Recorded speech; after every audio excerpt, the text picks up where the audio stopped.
Hello everybody! So today we are going to be talking about Starlink. We've been using the Starlink service for over 2 years now. We were actually one of the first on the Oregon coast to get into the Starlink beta program. So we've been using it for quite a while. It has a lot of positive aspects to it, but it's also got some negative aspects to it as well.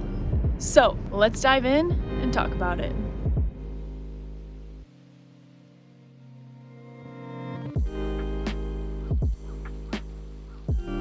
Alright, so a little bit of background about our story. Way back when Starlink announced that they were going to be offering this internet service, you could apply to be a beta tester of the service, and somehow, some way, we got selected to participate in the beta program. So that was, I think, a little bit over 2 years ago. And we've pretty much been using the internet service since. Previous to that, we were using our cell phone hotspot as internet, which, has its own pros and cons to it. But we pretty much didn't have any other option besides satellite. Okay, first up, let's talk about the pros. So prior to getting the Starlink service, we were using our mobile hotspot through our cell phone provider to get internet, which is just a whole nother story. But basically what was really challenging about it is we would pretty much use up the entire hotspot before the end of each month and then have to wait for the next month for it to renew to be able to get internet again. So that was really frustrating, and it made uploading videos to YouTube and downloading and pretty much anything other than very light internet use really challenging, because once you start doing all that stuff, you use up your hotspot real quick. So when they came out with this, we thought this is absolutely perfect for us. Let's try it out. And so that's how we got here today. So the first pro is that it's a really good alternative to a mobile hotspot. It's really an absolute game changer for places that have no cell phone service or are completely off the grid with no internet access, no availability to internet access, because compared to other satellite providers, the speeds and the prices are still pretty good. Definitely a solid option to look into for those places that are just way off the grid out there, no cell phone service, no internet. So that's definitely one of the pros of the Starlink service. Internet access to very remote locations. And then, as I mentioned before, it does have a little bit better pricing and services compared to other satellite providers. Faster download speeds, faster upload speeds, and a little bit better pricing. So having Starlink here on the ranch has definitely been a game changer for us, because it's really allowed me to grow my channel, and it's really helped with the overall time it takes for upload, download, and all of that. If any of you are content creators, you know how it is to spend so much time waiting for things to download and things to upload. So that's definitely helped us a lot here on the ranch, and that's how I'm able to put out a video every week for you guys. If you're not aware, I put out a video every Saturday of us building and doing adventures and working on our container house. So check out this playlist if you are interested in checking out our container house. Okay, now for the cons of Starlink.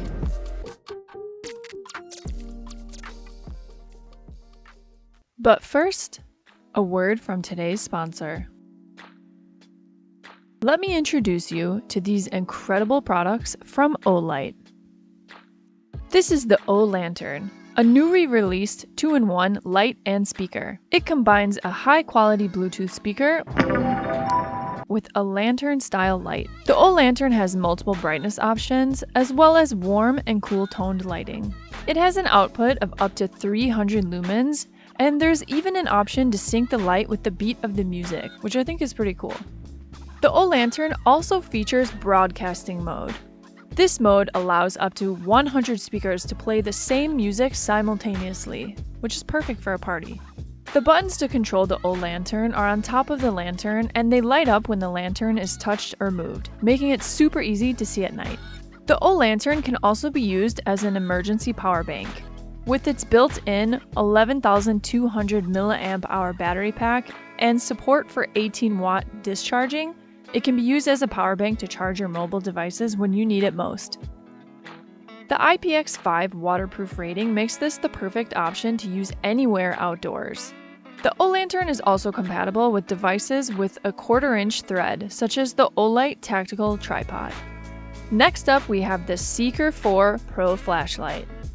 This flashlight is insanely bright. With up to 4,600 lumens, it's capable and versatile, providing lighting up to 260 meters.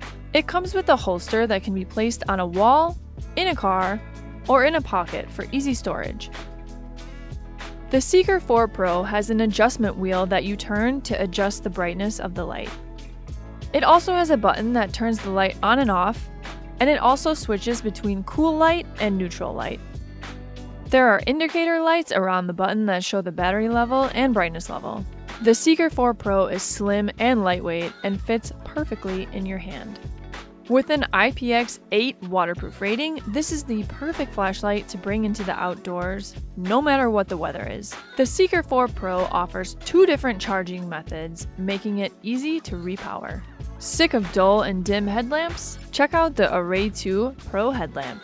Equipped with a 3,350 mAh battery pack, it delivers a max output of 1,500 lumens and up to 27.5 hours of use. The Array 2 Pro has several different lighting options, such as a red light, an SOS light, and a standard light. It also has different brightness options to suit your needs. The 60-degree tilting mount design provides the range of motion needed for clear visibility for wherever your adventures take you. It's lightweight, powerful, and versatile. Lastly, we have the i1R2 Pro keychain light. This makes a perfect gift, and honestly, everyone should have one of these on their keychain. With a simple twist, the light turns on and off and has 2 different brightness options with up to 180 lumens. It's extremely handy and the perfect light to carry around with you. All of these products from Olight can be easily recharged with the provided charging cables. Olight is currently running their O-Fan Day, and you do not want to miss these deals. Get a free i1R2 Pro by logging in if you've ordered before, or if you are new to Olight, log in and get a random gift of an i3E EOS orange or blue. During this event, you can get the O-Lantern for 23% off, 30% off the Seeker 4 Pro, and 20% off the Array 2 Pro headlamp. So be sure to click the link in the description and use our exclusive discount code for 10% off your purchase. This sale is for a limited time, so be sure to snatch up these great deals before it's over and light up your life with Olight. Okay, and let's get back to it. One thing I particularly struggle with Starlink is the speeds and the reliability are inconsistent. There's times where I have really, really fast, amazing internet upload and download speeds, and there's times where I really struggle and the upload and download time takes double, if not triple, the amount that it usually takes to do that. So that can be really frustrating if you're looking for reliability of a constant, reliable internet with the same speeds generally. From my experience, I haven't got that. Now, with that being said, it's still better than the hotspot that I was using before. So I'm still grateful that I have what I have, but could it be better? Yeah. And if you are somebody that is looking for really standard, reliable, consistent speeds all the time, maybe this isn't the best option.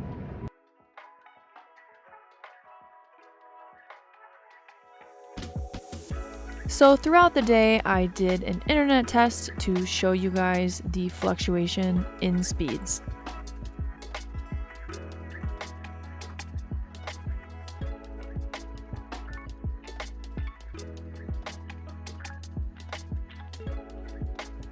Here are a few screenshots of the results. As you can see, the download speeds vary quite a bit, and the upload speeds are pretty much the same. The upload speeds are really not that great overall, and the download speeds have moments where they are really great and moments where they're just okay. Another reason why it's challenging for us where we are, as you can see, we have gigantic trees everywhere, all over our property. And with Starlink, you need a very unobstructed view because any obstructions in the range of the satellite is gonna mess with the service, which I think is what's happening with us, is at this particular point in the evening, the speeds always go way down. I think because it's a little bit obstructed by a few of the trees that we have on our land. You can avoid that by putting the satellite higher, but it's a little challenging for us because our trees are over 100 feet tall. So to put the satellite that high can be a little bit difficult. We would have to build some kind of stand for it to be that tall. So I think when all is said and done, when we have the satellite on our rooftop deck of our container house, the service will be much better. But for now, where I am, and because of the location and how there's just a little bit of trees here and a little bit of trees here, I think that interferes with the service. So just another something to think about. Okay, another con about the Starlink service is the initial setup price is pretty high. To purchase the hardware can be a little bit pricey, and I know that is a pretty big upfront cost to get started on the service. Okay, so I can't speak on this next point from personal experience, but I have heard through friends and family that the customer service isn't so good when you have issues. I've never had to deal with the customer service, but just another something to consider and something that I have kind of heard from other people using the service might be worth noting. But to be honest, these days I feel like there's not really many places that have good customer service, so it might just be how it is these days. Okay, another con about the service is that you need to upgrade your plan to get the mobile service. So how Starlink works is you have the residential service, the roam service, and the mobile service. And price-wise, they go like that. Residential is the cheapest, roam is the second, mobile is the most expensive. When we started, Starlink was $90 a month.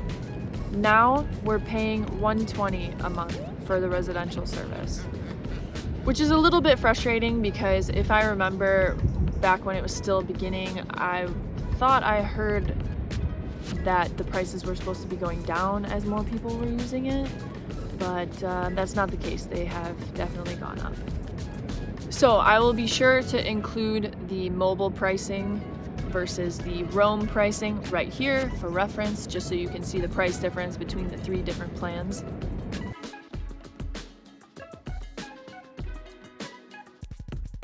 One thing to note about the roam versus mobile service is the roam service. So if you wanted to take Starlink with you and bring it as you travel wherever you go, say that if you live in an RV or a camper, or if you do road trips all the time or anything like that, you want to take the satellite with you, it's a whole different plan. As I mentioned, it's more expensive, but you also can't use it while you're driving. So if you wanted to, maybe if somebody was driving and you wanted to work on the computer while you're driving, you can't. You have to do the mobile service, and the mobile service prices are really intense. The startup fee for the hardware is $2,500 and the service per month is $250. So it's pretty spendy, I'd have to say, for that. So that's another thing to take into consideration if you're going to be traveling with Starlink.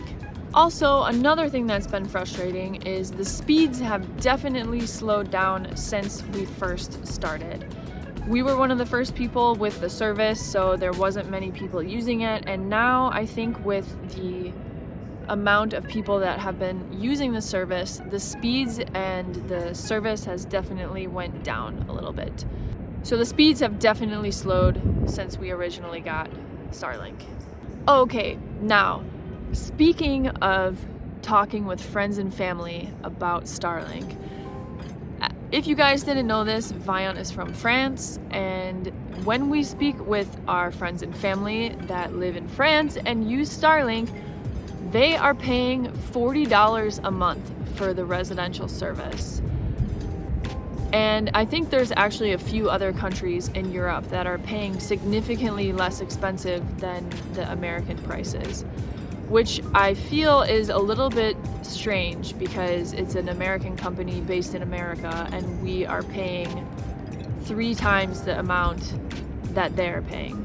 When we talked with our friends, they're paying 40 euros, which I think is about $42 a month for the residential service. And like I said before, we're paying $120. So that's a little bit frustrating to hear that their prices are so much cheaper than ours.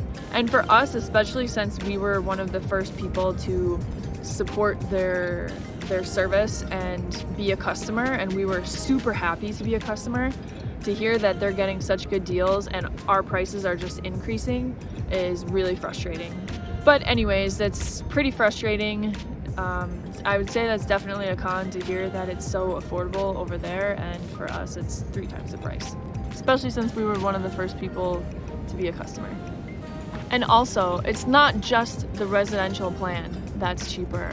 All 3 plans are significantly cheaper in France and a few other countries in Europe as well. So it's not just the residential plan, it's all of the plans. And it's not just a little bit cheaper, it's a lot cheaper. Okay, so to conclude, overall, we are really grateful and thankful to have access to satellite internet.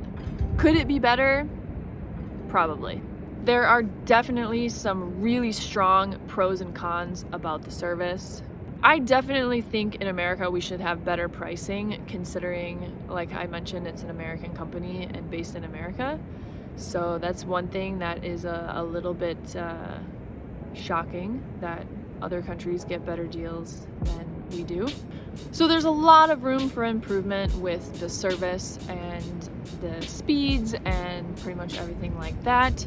So hopefully with time, things will continue to improve and get better as we continue to use the service.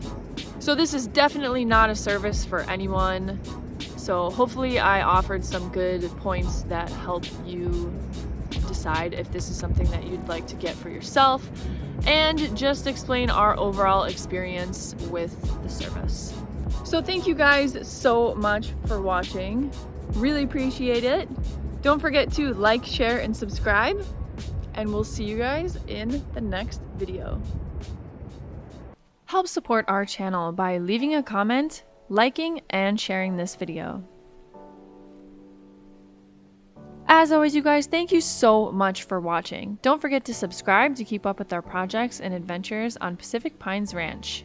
We put out new videos every Saturday and sometimes even during the week, so be sure to subscribe and hit the notification button so you don't miss any. Okay, bye.